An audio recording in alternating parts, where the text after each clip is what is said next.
Jeremiah chapter 26. The incidents in this chapter happen in a temple setting and is centered on religious opposition. Jeremiah's message described in chapter 26 is the same message preached in the same time and the same place as Jeremiah 7. In fact, Jeremiah 26 summarizes the message in chapter 7 verses 1 to 15, and the emphasis here is on the people's reaction and hostile response to the chapter 7 sermon at the temple. Two important religious doctrines of obedience to God's law and repentance is annexed in this chapter. Commissioned by God, it is fascinating to see how a shy, timid and hesitant Jeremiah could speak so boldly and so sharply to the people and royal leaders of Jerusalem. It is likewise interesting to see like similarities of Jeremiah to our Lord Jesus Christ. Jeremiah chapter 25 is dated in the 4th year of the reign of King Jehoiakim.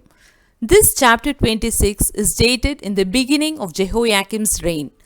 Hence, this must have preceded the former in order of time. This chapter can be divided as follows. 1. Jeremiah announces the doom of Jerusalem if they did not repent. Jeremiah exhorts them to repentance, verses 1 to 6. 2. The false prophets and the priests together accuse him of blasphemy and declare him to be worthy of death, verses 7 to 11. 3. Jeremiah pleads his innocence, verses 12 to 15. 4. The elders and princes decide in favor of Jeremiah, verses 16 to 19. 5. The execution of Urijah, verses 20 to 23. 6. Ahikam rescues and protects Jeremiah, verse 24. The command to speak, verses 1 to 3. Verse 1. In the beginning of the reign of Jehoiakim, the son of Josiah, king of Judah, came this word from the Lord, saying, The good king Josiah was lately dead. Jehoahaz, his son, reigned the next 3 months and then was deposed by Pharaoh Necho, king of Egypt. Next, Jehoiakim, another son of Josiah, was set on the throne. Now, in 609 BC, in the beginning of this king Jehoiakim's reign, came the word of the Lord to Jeremiah. The people were still hardened and were going on in their sinful practices. Verse 2. Thus saith the Lord, Stand in the court of the Lord's house and speak unto all the cities of Judah which come to worship in the Lord's house all the words that I command thee to speak unto them. Diminish not a word. The court of the Lord's house was a great court of Jerusalem where the people used to meet together for worship. Jeremiah had to speak not only to Jerusalem but to all the cities of Judah, since they have all sinned and needed repentance and reformation, without which they would be involved in the general calamity of the nation. So, Jeremiah spoke on one of the 3 feasts, the Passover, the Pentecost, or the Feast of the Tabernacles, where all the men gather to worship in the Lord's house. Jeremiah is to deliver every word of God's message to the people who came there. He was not to trim his message or omit one word for fear of the consequences of his preaching, or alter any words to soften any expression by putting smooth words to please his hearers. In verse 3, we see that God gives them time, space, and also means for repentance. Jeremiah intimates that if they hearken to God's words and turn from their evil way, then this repentance would avert their destined ruin caused by their persistent and obdurate wickedness. Just repent. You will avoid the judgment that God would otherwise bring upon you for your sins. What a wonderful goodness offered by God. This offer left the unrepentant Judahites guilty without excuse. The call to hearken unto the Lord, verses 4 to 6. What follows is the substance of the prophecy and the sum of the discourse Jeremiah was sent to deliver without diminishing a word. God's law was first given to their fathers by Moses. Now, through the prophets, God's law is set as a way for them to walk in and a rule to walk by. God was careful to send the prophets early so that they could be instruments to prevent the ruin of the Judahites. But they have not hearkened to the delivered doctrines, and so were left without excuse. The consequence of their rejection of all of God's prophets and the sacred terms of the Mosaic covenant is that God would destroy the temple like Shiloh, and Jerusalem city will be made a curse to all the nations of the earth. Shiloh is located 20 miles northeast of Jerusalem. The Ark of the Covenant and the Tabernacle of God were in Shiloh, 1 Samuel 3:21, 440 years before, in 1050 BC. Shiloh was destroyed by the Philistines during the Battle of Aphek, 1 Samuel 4. It's now in ruins. If the people did not hearken to God's words, God would destroy the temple as he did to Shiloh, and Jerusalem would become a curse and an object of ridicule to all the nations of the earth. Opposition from the priests, the prophets, and the people. Verses 7 to 9. Jeremiah spoke in the house of the Lord, making the message as public as possible. Many of them were angry at what he said. The priests and the false prophets charged Jeremiah as deserving death and bore false witness against him. The threat of the men of Anathoth, Jeremiah 11:21, is repeated by the priests and the prophets of Jerusalem. They look on Jeremiah as one who had incurred the condemnation of Deuteronomy 18:20. But the prophet which shall presume to speak a word in my name, which I have not commanded him to speak, or that shall speak in the name of other gods, even that prophet shall die. This sermon, instead of awakening their convictions, exasperated their corruptions. The descendants of these corrupt and murderous people in this same city, Jerusalem, were the ones who centuries later cried out to Pilate, "Crucify him, crucify him." Luke 23:21. In verse 9, his accusers asked Jeremiah why he had given such a prophecy against the temple and Jerusalem. They believed that, in view of God's promises, God would never forsake the temple or the city. Thus, Jeremiah appeared to them to be a false prophet and to be blaspheming God. The charge against Jeremiah brought to the princes of Judah, verses 10-11. Verse 10. When the princes of Judah heard these things, then they came up from the king's house unto the house of the Lord, and sat down in the entry of the new gate of the Lord's house. The princes were the royal leaders. They were the king's courtiers, counselors, and officers of state. The report of Jeremiah's prophecy of Jerusalem's destruction was carried to the princes who were in the king's house. So they came down to the temple and took their place in the entry of the new gate of the Lord's house to watch and listen. Gates were the normal sites of court sessions. Proverbs 31:23, Amos 5:10-12. Jeremiah's message about the destruction of Jerusalem and its temple was bad news about Jerusalem. Therefore, the priests and the prophets and the people felt that Jeremiah was against the city and a traitor to Jerusalem. They believed that Jeremiah dangerously weakened morale and helped the cause of those who threatened Jerusalem.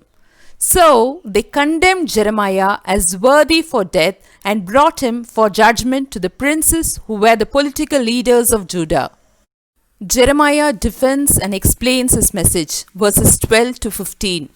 The Lord God hath spoken, who can but prophesy? Amos 3:8. Jeremiah has no other credential to boast about but the message from God, the author of the judgment. We know that Jeremiah had no natural courage. Jeremiah 1:6. This shy, hesitant, and timid prophet is at the beauty of his moment. His opportune time to speak boldly God's judgment to the huge crowd is at hand. But this is also the crowd who wants to kill him. Still, in this time of trial for his life, with admirable courage, we see Jeremiah shining for God's glory. Thus says the Lord of hosts, the God of Israel, amend your ways and your doings.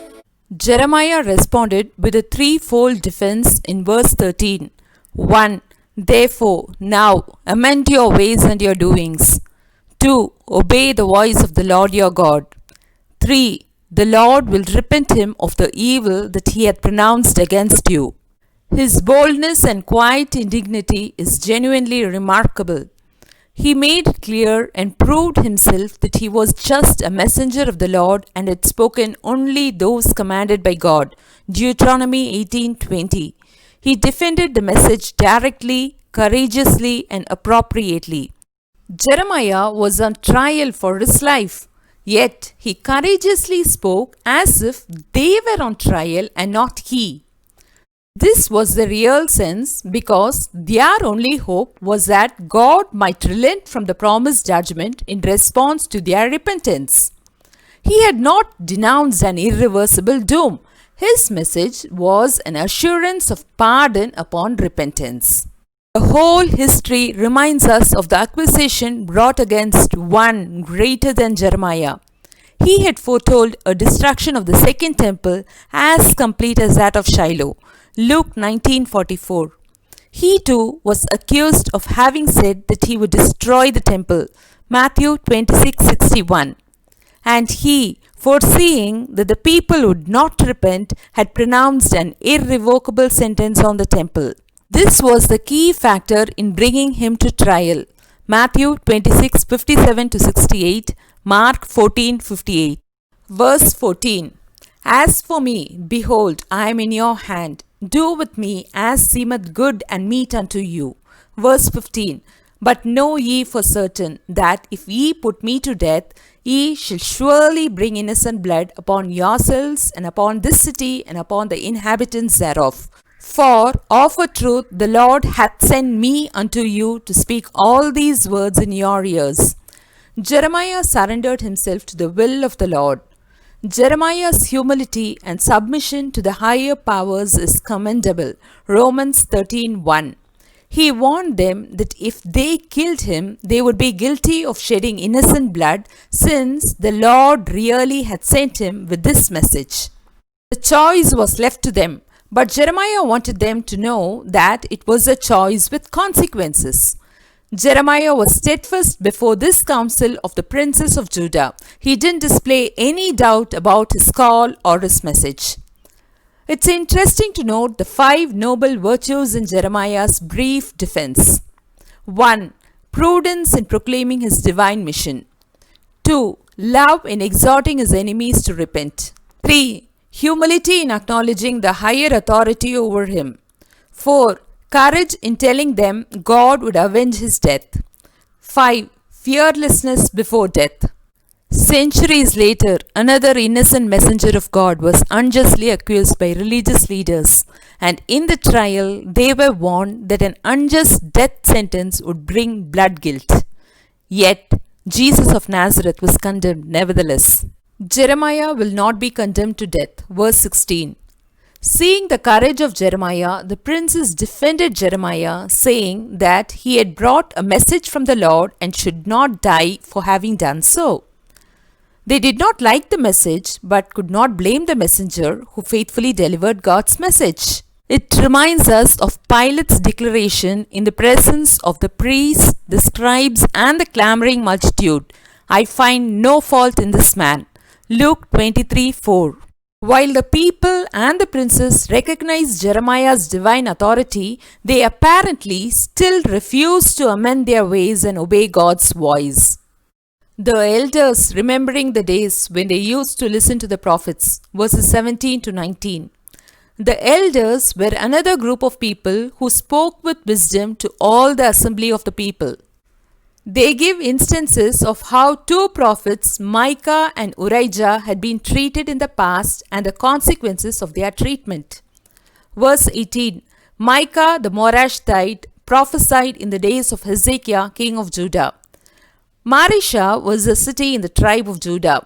Joshua 15:44, the native place of Micah. He lived in the times of Hezekiah. Micah 1:1. In verse 18 and 19, the wise elders reminded those gathered that the prophet Micah had previously predicted a similar fate for Jerusalem, that Zion shall be plowed like a field, and Jerusalem shall become heaps, and the mountain of the house as the high places of a forest. Micah 1:1, Micah 3:12. But King Hezekiah did not put him to death. Instead, King Hezekiah responded by fearing the Lord and seeking the Lord's favor.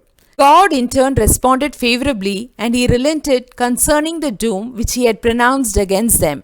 2 Kings 19:1 and 15-19. Micah carried out his prophetic work more than 100 years before the time of Jeremiah. Their exact quotation of his words is significant. It shows how the words of the great prophets were treasured and so remembered that they could be easily quoted. The faithfulness of the prophet Urijah and his martyr death, verses 20-23. The elders remembered a second prophet whose name was Urijah. Jeremiah was not the only faithful prophet during his years of ministry. There were others like Urijah who told the truth about the coming judgment. Urijah was from Kiriath Jearim. It is located about 8 miles northwest of Jerusalem.